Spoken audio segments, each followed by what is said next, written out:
Today we are going to learn about hummingbird feeders and how to make our own hummingbird food. Because, you know, as you guys know by now, I'm a little, on top of being lazy, I'm a little cheap too. So I would much prefer to learn how to make something than to have to run out and buy it every time.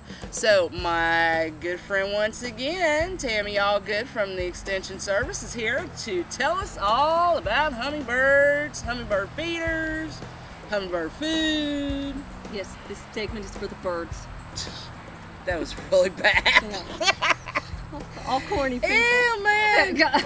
Girlfriend, let me get you a glass of wine. Okay. Okay, Pam. As you can see, I have got a lot of hummingbird feeders here. Yes, you do. And I'll tell you the reason why I like these in front versus, in particular, this one in the back.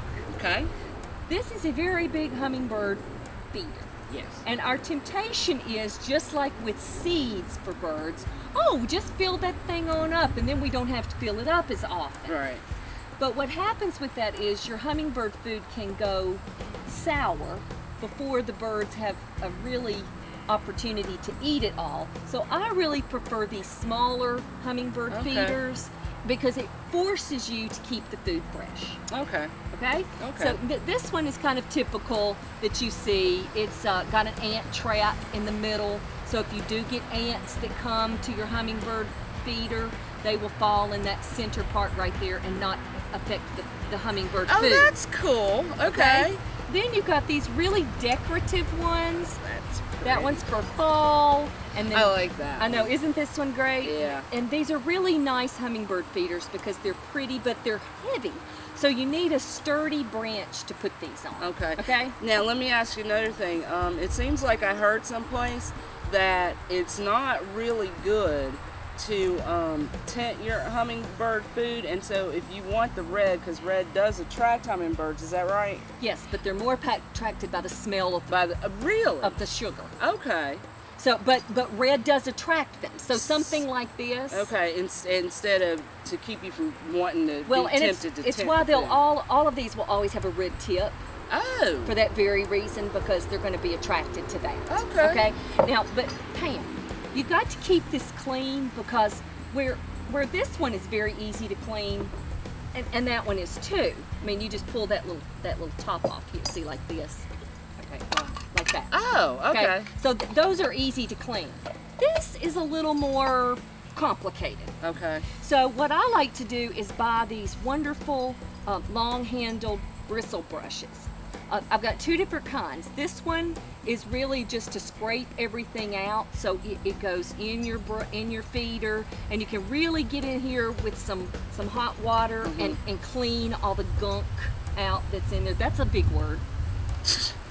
No, that is one syllable word. Okay, so I'm gonna give you kudos for like having one syllable word in your whole vocabulary. My friend, thank you. And then you got this phallic looking thing. Well, what is it with you and phallic tools, man? No, I didn't realize I had an obsession with that. But this is nice because it's got the little mop. Yeah, it does. On the end of it. But you can take this one and dry the inside of this out, and then you can kind of see where you've missed cleaning. So I usually use both of them. You have to keep it clean, Pam.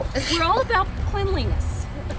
Okay, all right. If I'm cleaning the thing out. Yes. Why in the world do I have to dry it? I'm just gonna pour water and sugar back in it. What if you used soap in this to clean it out? You don't want to leave any soap residue in there. See, you just want to make me work, man. Do you really want to poison birds, or do you want to feed them? Well, you want to keep it clean. All right, okay.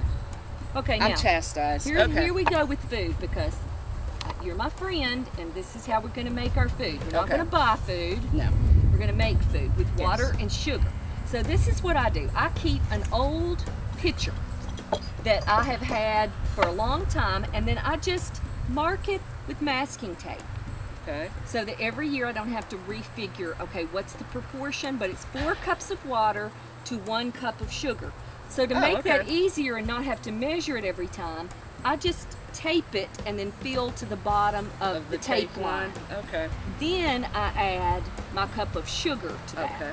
Okay, so I'm going to add the sugar and you stir.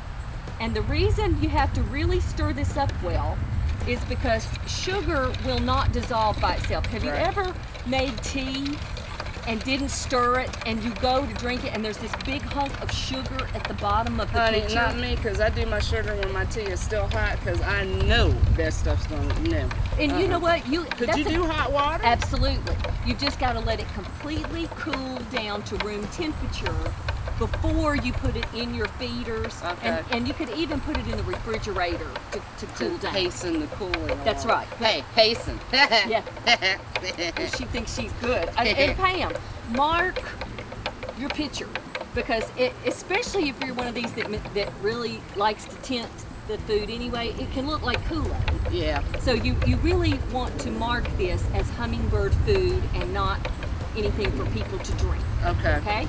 So after, and see, that's good. You can tell when, I like a clear pitcher like this, because you can tell when everything's dissolved.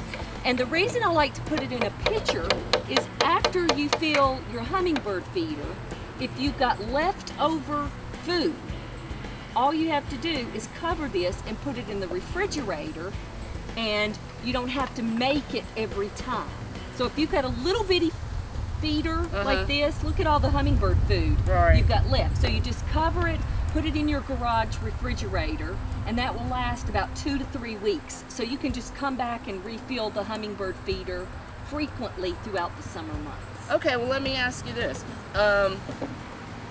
Typically, if you've got hummingbirds who really come in and hanging out at your house, how often will they drain? I mean, will I have to refill within 2 to 3 weeks?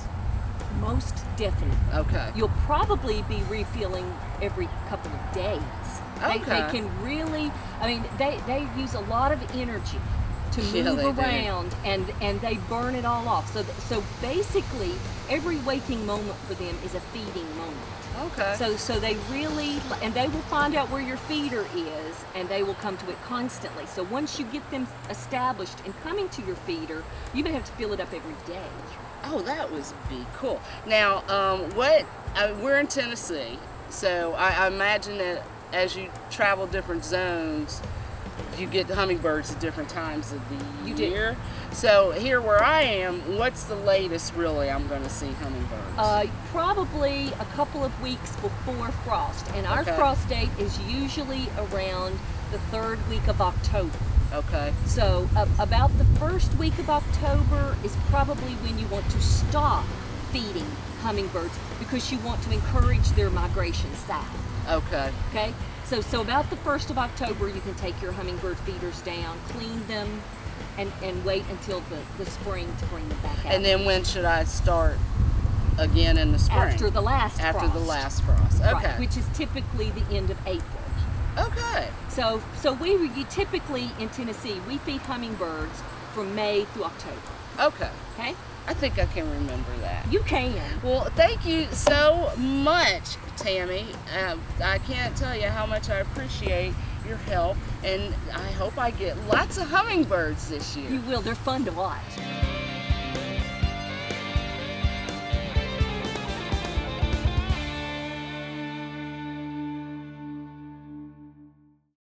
Black Box Media Group.